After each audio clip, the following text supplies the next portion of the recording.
আপনি সৎভাবে নিজের পেটের ভাত জোগাড় করাতে পারবেন কি না সন্দেহ, খুব কষ্ট।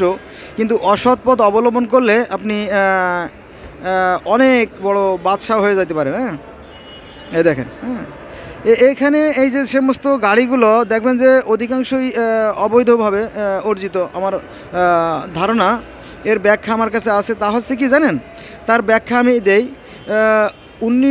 2001 সালে নড়াইলে যখন রেকর্ডধারী লোকেরা আসে, তখন আমি আমার মা 17 বার গেছি এবং বলছি যে দেখেন এইখানে আমার মায়ের জমি, আমার নানা নানির জমি আর কি। বলো কোনো সমস্যা নেই, আপনাদের জমি আপনাদের নামে রেকর্ড হবে, তাতে সমস্যা কি, এটা আমরা বললো অফিসাররা।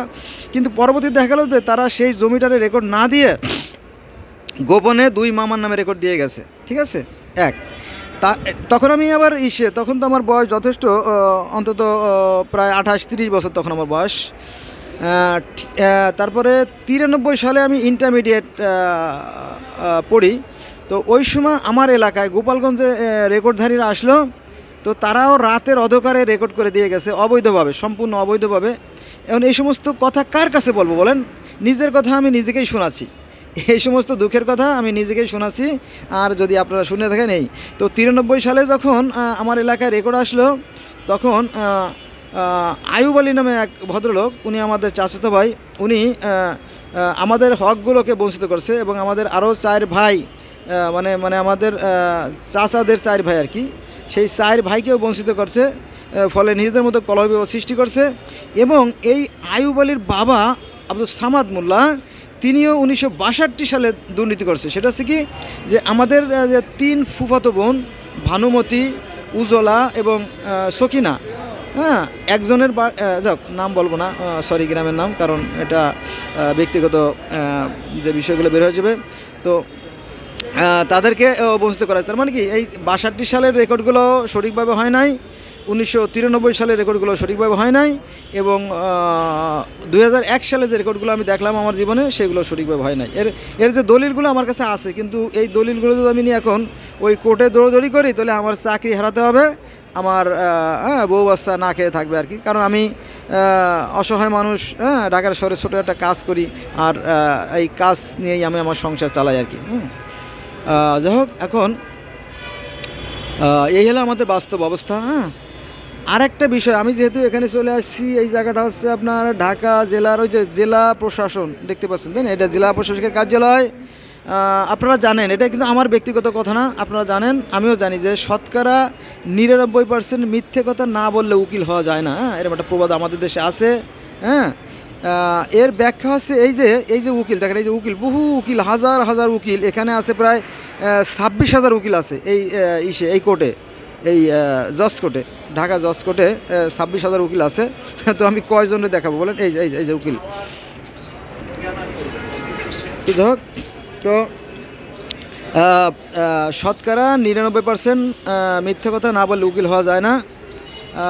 আর এই যে পুলিশ তো আছে, এই যে আমার সামনে পুলিশ দেখছেন, এই যে পুলিশ, এই যে পুলিশ, এরা তো এটাও পুলিশের কথা বলি আগে, তারপরে উকিলের কথা বলি। এই যে পুলিশ দেখেন, পুলিশরা 10 লাখ, 15 লাখ, 20 লাখ, 25 লাখ টাকা নিয়ে তারা করে চাকরি নেয়। আর এরা ওই দিনের বেলা চাঁদাবাজি করে, রাতের বেলা ডাকাতি করে, এতে ওদের কোনো বাধা নেই, কারণ ওরা তো পুলিশ চাকরি করে, বুঝলেন না? এ হলো বিষয়। তবে সব পুলিশ খারাপ তা আমি বলবো না, কিছু আছে, খুব কম সংখ্যক, হয়তো শতকরা 5% ভালো পুলিশ আছে। এবার বলি উকিলের কথা, যে উকিলরা কিন্তু আপনার যে বিষয় নিয়ে ওরা তর্ক বিতর্ক করে কোর্টে, ওই বিষয়গুলো কিন্তু বাদী পক্ষের উকিলও জানে না, বিবাদী পক্ষের উকিলগুলো জানে না, কোন জায়গা কোন অবস্থায় কিসের প্রেক্ষিতে এই ঘটনাগুলো ঘটছে। ওরা ওই বাদী কিংবা বিবাদীর মুখে যেগুলো শুনে, ওই জিনিসটাকে একটু মশলা মাখিয়ে সাজিয়ে গুছিয়ে মোহরিদের লেখানোর পরে ওই নিয়ে তারা কোর্টের সামনে তর্কাতর্কি করে। এক পর্যায়ে যারা টাকা বেশি দেয়, অনেক সময় দেখা যায় যে তাদের পক্ষে রায়টা চলে যায়। আর গরিব মানুষ বঞ্চিত হয়। তবে ধৈর্য ধরে যারা থাকে, তারা অবশ্য আবার জয়লাভ করে আর কি। সত্যের জয় চিরকাল, এটা সত্য, কিন্তু বাস্তবে এটা দেখাটা মেলাটা বেশ কঠিন আর কি।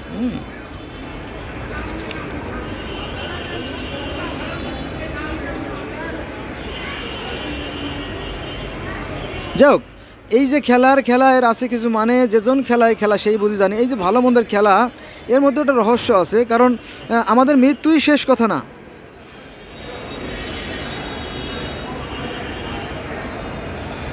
রেকর্ড হচ্ছে কিনা দেখলাম, অন্ধকারে বোঝা যাচ্ছে না।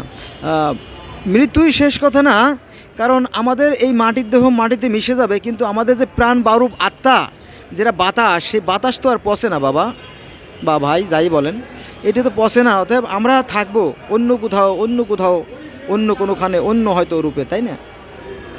মৃত্যু বলে কিছু নাই, মৃত্যু বলে কিছু নাই, ক্ষয় লয় বিলীন বলে কিছু নাই। তাহলে মৃত্যু বলে যদি কিছু থাকতো, তাহলে বিষের হতো কার? আর যদি ক্ষয় লয় বিলীন হয়ে থাকতো, তাহলে এই শক্তির নিত্যতা মিথ্যে হয়ে যেত, তাই না? তো আসুন আমরা আমাদের সৃষ্টিকর্তা দেওয়া যে বিবেক, সেই বিবেকে কাজে লাগাই, আমরা সত্য সুন্দরের চর্চা করি। এতে আমাদের ইহকাল পরকাল উভয় জাহান কল্যাণ লাভ হবে। ধন্যবাদ সবাইকে এত সময় আমার সাথে থাকার জন্য।